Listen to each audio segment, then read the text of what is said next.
اسامہ صاحب بھٹی صاحب جو موجودہ لیڈرشپ ہے جو دونوں پارٹیز ہیں ان سے جان چھڑانے کی بات کر رہے ہیں، کیا لگتا ہے آئندہ 10 سالوں میں آپ کو پاکستان میں جو یہ دونوں بڑی سیاسی جماعتیں ہیں یا موجودہ جو حکومت ہے اس کے آپ 5 سال پورے ہوتے نظر آتے ہیں آپ کو؟ عادل، اگر آپ لوگوں کو نئے سال کی پریڈکشنز یاد کسی کو ہوں، کیونکہ آپ کے ساتھ بھی پروگرام کیا تھا، تو جی اس سال میں میں نے ایک تو جنگوں کی پریڈکشن کی تھی، جب سیٹرن ایک ستارہ ہے جس نے پوزیشن بدلنی تھی، اور ایک میں نے کیا تھا کہ یہ سیاست دانوں نے اگر اپنا یہ روایتی طرز سیاست نہ بدلا تو یہ وہ ٹائم شروع ہو جائے گا 2026 کے سیکنڈ ہاف سے، جو کہ اس ملک کی بساط جو ہے سسٹم کی لپیٹی جا سکتی ہے۔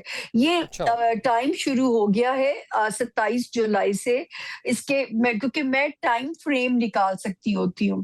ہو سکتا ہے اگر ایکٹیو چیزیں ہوئی تو ہو سکتا ہے آپ لوگوں کو 11 دسمبر سے پہلے چیزوں کی سمجھ لگ جائے before end of this year, لیکن اب یہ ستارہ آ چکا ہے اور یہ کیا کرتا ہے، ایک سسٹم کو بند کرتا ہے، نئے سسٹم کی بگننگ کرتا ہے۔ اس کی بیس پہ میں نے یہ پریڈکشن کی تھی کہ اس ملک میں مجھے یکساں نظام کی تبدیلی نظر اور سمجھ آتی ہے ستاروں کی روشنی میں۔ مجھے نہیں پتا اس سسٹم کا کیا نام ہے، پارلیمانی نظام تو میں کہتی ہوں اس ملک میں اس لیے نہیں چل سکتا۔ آپ اپنی ہسٹری اٹھا کے دیکھ لیجئے، یا اچھا وزیر اعظم نااہل میڈم ثابت آپ ہو یہ جاتے کہنا ہیں یا کر چاہتی دیے ہیں جاتے کہ ہیں۔ ستارے یہ کہہ رہے ہیں کہ صدارتی طرز نظام ہو، مجھے آپ کی نئے انتظامی یونٹ اور ساتھ میں پھر صدارتی نظام، ٹھیک ہے، آپ کو یہ لگ رہا ہے؟ ہاں تو یہ یا وزیر اعظم نااہل ثابت ہوتے ہیں یا کر دیے جاتے ہیں، تو آپ کوئی وزیر اعظم آج تک اپنی مدت پوری نہیں کر سکا۔ جو بھی سسٹم تبدیل ہوگا، میں ستاروں کی روشنی میں یہ امید دے سکتی ہوں اسی میں ملک کی اسٹیبلٹی ہوگی، اسی میں ملک آگے چلے گا بھی انشاءاللہ تعالی، کیونکہ جب وزیر اعظم 1.5 سال بعد 2 سال بعد جاتے ہیں، چیزیں ہم اسکریچ سے ریوائنڈ سے پھر ہماری چیزیں شروع ہو جاتی ہیں۔ تو مجھے تو اور یہ میں بہت عرصے سے ٹھیک ہے، آپ نظام کی تبدیلی کی بات کر رہی ہیں کہ 2 سال میں یہ نظام آپ کو جو ہے کہنے کے لپٹتا ہوا نظر آ رہا ہے، لیکن محسن نقوی صاحب بڑے طاقتور وزیر ہیں، وہ گارنٹی دے رہے ہیں کہ 5 سال یہ جو پرائم منسٹر ہیں پورے کریں گے۔ معجزہ ہے جب پورے ہو جائیں، کیونکہ آج تک ستارے بھی معجزہ ہوا کشاں اس ملک کشاں میں۔ پاکستان کی طرف ہی چلے آ رہے ہیں۔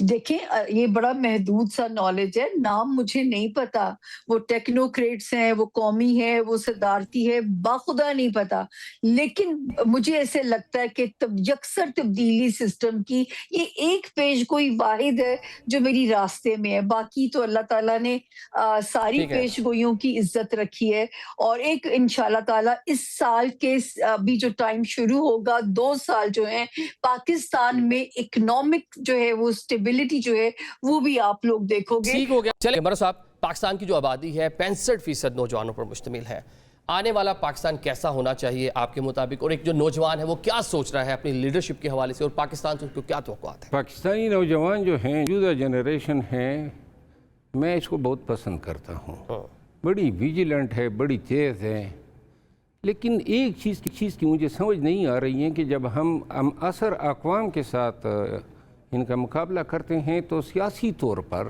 اپنے حقوق کے حوالے سے اور پاکستان کے حوالے سے وہ سوچ یا وہ فکر ان میں مجھے نظر نہیں آ رہی ہے کہ وہ پاکستان کو اپنی ملکیت سمجھیں۔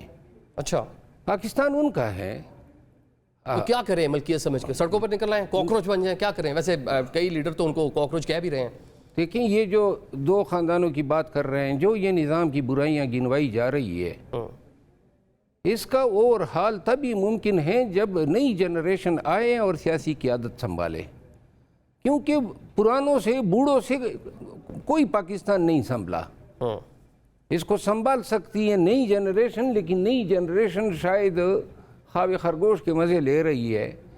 دیکھیں ابھی تو انہوں نے کوئی پارٹی نہیں بنائی ہے، کوئی متحرک ہی نہیں ہے اس سیاست میں، اور نہ انہوں نے کوئی اپنی اس طرح کی شناخت کو ان کو دی ہے کہ نوجوان جو ہیں اس ملک کے حوالے سے فکر مند ہے۔ تو لہذا میں یہ سمجھتا ہوں کہ یہ نوجوان جو یونیورسٹیوں کالجوں سے فارغ ہوئے ہیں، جو عام نوجوان ہے پاکستان کا، اور جو 65% پاکستان کی ٹوٹل آبادی کا ہے، ان کو یہ علم ہونا چاہیے کہ پاکستان کے مالک آپ ہیں، اور آنے والا مستقبل بھی آپ کا ہے. لیکن وہ پاکستان تحریک انصاف جو ہے وہ نوجوانوں کو ریپرزینٹ کر رہی تھی, وہ بھی کچھ نہیں کر پائی نوجوانوں کے لیے. پھر میرا خیال ہے پاکستان تحریک انصاف جو ہیں وہ اپنی وہ صلاحیت کھو چکی ہیں جس سے یہ کچھ کرنے کی پوزیشن میں ہو یا کوئی ٹف ٹائم دے سکے. اور خان صاحب بھی اندر ہیں. ایک واحد شخص تھا جو باہر ہوتا تو پوری قوم کو اکٹھا بھی کر سکتا تھا اور نکال بھی سکتا تھا, لیکن اس اندیشے کے پیش نظر ان کو اندر رکھا ہوا ہے. ٹھیک ہے بھٹ صاحب, پاکستان کا نوجوان 65% جو آپ کی پاپولیشن ہے نوجوانوں پر مشتمل ہے, نوجوان کیا سوچ رہا ہے؟ وہ تو اقبال کا شاہین تھا, اس کو آج کاکروچ بھی کہا جا رہا ہے پاکستان میں. اچھا, پہلی بات تو یہ ہے کہ ابھی سامیہ صاحبہ کہہ رہی تھی کوئی وزیر اعظم مدت پوری نہیں کر سکا, اور پھر آپ نے کسی وزیر کا حوالہ دیا کہ 5 سال پورے کریں گے. اچھا, ایک مجھے سمجھ نہیں آتی, ابھی میں نے آپ کو مثال دی ہے کہ برطانیہ میں 10 سالوں میں 7ویں وزیر اعظم نے حلف اٹھایا ہے. ابھی سر کیئر سٹارمر تھے اور یہ انہوں نے اپنی مردہ پارٹی میں جان ڈالی تھی اور 5 سال کے لیے منتخب ہوئے تھے. بلدیاتی الیکشن ہار گئے, اندر سے پارٹی والے اٹھے اور اٹھ کے انہوں نے کہا کہ پارٹی قیادت بھی چھوڑیں اور وزارت عظمیٰ بھی چھوڑیں. وہاں تو کوئی قیامت نہیں آئی, کوئی آسمان نہیں گرا. 10 سالوں میں 7 وزیر اعظم. ایک خاتون تھی وہ 42 دن رہی اور اس نے استعفیٰ دے دیا. کس وجہ سے؟ کیونکہ اس میں شرم و حیا چیز تھی, یعنی اس کو اصول منطق کا پتہ تھا. اس نے کہا جو میں نے وعدے کیے تھے وہ میں پورے نہیں کر سکتی, نہیں کر سکی, نہیں کر سکوں گی, تو وہ بھی چڑھی گئی 46 دنوں بعد, 42 کے 46 دنوں بعد. ان کے ابھی کیئر سٹارمر کے 3 سال رہتے تھے, 2.5-3 سال, یہ بھی انہوں نے پارٹی کی عادت چھوڑی اور گھر چلے گئے, وزارت عظمیٰ کا استعفیٰ دیا. یہاں کیا قیامت آئی ہوئی ہے کہ 5 سال پورے نہیں ہوئے, ہائے رل گئے, اجڑ گئے, مر گئے, لٹے گئے, اور ساڈا کوئی وزیر اعظم. اور بھائی اپنے وزراء اعظموں کے لچھن تو دیکھیں, آپ اپنی جائیدادیں تو دیکھیں, اولادیں تو دیکھیں, پوشاکیں تو دیکھیں, اور اس ملک کا حال تو دیکھیں. کسی نے کوئی وعدہ پورا کیا ہو اس ملک میں آ کر؟ ایشین ٹائیگر بنائیں گے ملک کو, ملک قرضہ اتارو, پتہ نہیں ملک سنبھارو, اور یہ ابھی اڑان پاکستان اور پتہ نہیں کیا کیا نیا پاکستان اور پتہ نہیں کیا کیا نعرے لگے, کیا کیا منشوروں کا قبرستان بن گیا. یہ اگر دنیا کے کسی بھی مہذب ملک میں یہ ساری لیڈرشپ ہوتی تو جیلوں میں ہوتی عمر بھر, اور پورا معاشرہ ان سے بائیکاٹ کر چکا ہوتا ان سے بولنے کے لیے. دوسری بات آپ نے کہا کہ اب کیا ہے یہ نوجوان. ایشو یہ ہے کہ آپ نے ان نوجوانوں کو, میں ٹھیک کہہ رہے تھے مروت صاحب کہ اونرشپ نہیں ہے اس نوجوان میں, ایک قدم پیچھے ہے. اور آپ کے ارد گرد بہت کچھ ہو چکا ہے, سری لنکا میں, نیپال میں, بنگلہ دیش میں, بھارت میں نوجوانوں نے اپنے آپ کو منوایا.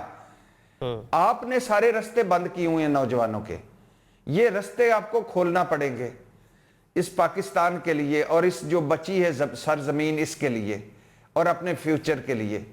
نوجوانوں کو رستہ دینا پڑے گا. ہم کاکروچ نہیں ہیں, کاکروچوں سے بدتر زندگی گزار رہے ہیں. اور یہ جو اوپر ہمارے لوگ مسلط ہیں, وہ اس کا وہ شعر ہے نا کہ ہماری فکر اور ان کو, ہماری فکر اور ان کو, اے دل ناداں جس شٹ اپ.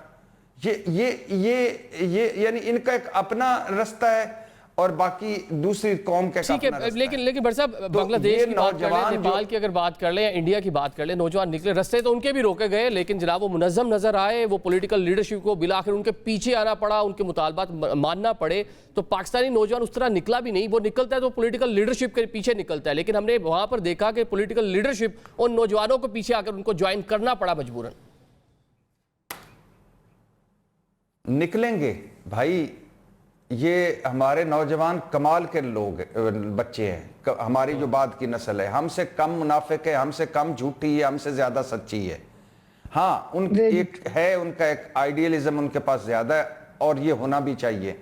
لیکن ایشو یہ ہے کہ اللہ نہ کرے کہ ایسا موقع آئے کہ یہ نکلیں اور نکل کے آ کے جیسا بنگلہ دیش میں ہوا ہے, جیسا کہیں اور ہوا ہے. حالات 19-20 کے ساتھ ہمارے بھی ویسے ہی ہیں. لیکن ایشو یہ ہے کہ ان نوجوانوں کو آج نہیں, کل نہیں, پرسوں نہیں, جب آپ سارے رستے روک لیتے ہیں, جب آپ 17-72 اور جان نہیں چھوڑتے اوپر، جب آپ نیچے بلدیاتی نظام ہو یا آپ کا ملازمتوں میں میرٹ نہ ہو، یا نیچے نہ بلدیاتی نظام، اوپر نہ ملازمتوں میں میرٹ، اوپر نہ روزگار، اور اگر آپ لوگ حالت یہ ہو کہ اگر سعودی عرب کوئی جا رہا ہے عمرے حج کے لیے تو وہیں سے کھسک رہا ہے، زیارتوں پہ کوئی جا رہا ہے ایران عراق تو وہ وہاں سے کھسک رہا ہے، یورپ کے لیے ڈنکیاں لگا رہا ہے اور سمندر میں ڈوب رہا ہے، تو یہ جب گھٹن زیادہ بڑھے گی تو یہ نوجوان اکٹھے ہوں گے، نکلیں گے، یہ میری بات لکھ لیجئے، لیکن اس سے پہلے چیزیں صحیح کریں۔ ٹھیک ہے، مطلب اس سے پہلے چیزیں بہتر کر لیں، یہ نہ ہو کہ ساری چیزیں آپ کے ہاتھ سے نکل جائیں، یہ میسج آپ کا موجودہ جو لیڈرشپ ہے اس کے لیے۔ سامیہ صاحبہ، کل ہم نے جو اسلام آباد میں مارکے حق کے حوالے سے جو ایک یادگار بنی ہے اس کا انوگریشن دیکھا، وہاں پر ہماری جو لیڈرشپ تھی موجود تھی، اور انڈیا کو ہم نے مئی کے مہینے میں جس طرح شکست سے فاش کیا تھا، پاکستان کی عالمی سطح پر سٹینڈنگ بہت ساری چیزیں تبدیل ہوگی، کیا فورسی کر رہی ہیں؟ کیونکہ 14 اگست بھی ہے، کیا مستقبل میں بھارت پاکستان پر دوبارہ کسی بھی قسم کا فالس فلیگ، کوئی ڈرامہ، کوئی اٹیک کرنے کی ہمت کر سکتا ہے؟ کیا کہتے ہیں ستارے؟ دیکھیں، اللہ نہ کرے کہ میں پہلے اس بارے میں کہہ چکی ہوں کہ اور یہ پیشگوئیاں بھی آن ایئر ہیں کہ پاکستان اب وہ اس کا سٹیٹس ہے کہ یہ دوسرے ملکوں کی جنگ تو لڑے گا، لیکن جس طرح ابھی بھی بھارت ہمارے ساتھ ایک گیمز تو کھیل ہی رہا ہے نا، ہڈن جو ہے آپ کو پتہ ہے جو بلوچستان کے حالات ہیں، لیکن اللہ نہ کرے ڈائریکٹ اٹیک کی مجھے نظر نہیں آتا۔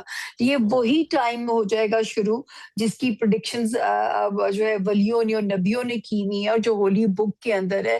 اب دنیا کا سین اسی طرف جائے گا عادل، اور جو ہے یہ تو میں 2021 سے کہتی آ رہی ہوں کہ اینڈ آف ورلڈ کی طرف دنیا کی جرنی اسی سال کے سیکنڈ ہاف سے ہی سٹارٹ ہونی ہے۔ اب ہم میں سے اللہ پاک نے کتنی دنیا کو سمیٹنا ہے، سکیڑنا ہے، یہ رب کا اسکرپٹ ہے، کیونکہ ہر چیز تو ہمیں بھی پتہ نہیں، نالج بڑا محدود سا ہوتا ہے، لیکن پاکستان الحمدللہ یہ وہ سٹیج ہے کہ یہ اب دوسرے ملکوں کے لیے تو کام آئے گا، لیکن اللہ نہ کرے ہم پہ کوئی ڈائریکٹ وار مسلط نہیں کی جائے گی۔